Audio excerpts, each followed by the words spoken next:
8 տարի առաջ մեր երկրի ղեկավար դարձավ մի մարդ, ով ահավոր լավ խոստումներ էր մեզ տալիս էր հիմնական խոստումը, որ Արցախը մեր անվտանգ է լինելու։ Նաև խոստում էր տալի, որ աղքատությունը լրիվ հաղթահարելու է։ Խոստում էր տալի, որ աշխատավարձերն են շատ բարձրանալու։ Խոստում էր տալի,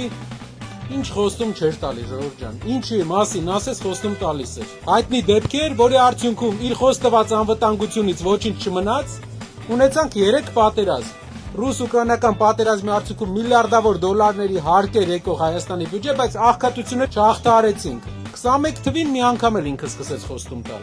Ասեց, չէ, այս նախորդ 2 տարին, 3 տարին մի քիչ խնդրահարույց էր, բայց հիմա կուղեմ ամեն ինչ։ Ասեց աղքատությունը մի հատ է կհաղթահարեմ։ Ասեցինք, լավ, մեր ժողովուրդը ասեց լավ։ Հավատացինք, այդ խոստման էլ հավատացինք։ Մեր երկրում աղքատությունը նվազեց 5 տարի հետո, հիմա նոր է եկել, էլ է խոսք տալիս։ Հիմա էլ խոսքա տալիս, ասում է խաղաղություն է լինելու։ Բան կար, որ խոսք տվեց ու արեց, Ժողովուրդ ջան։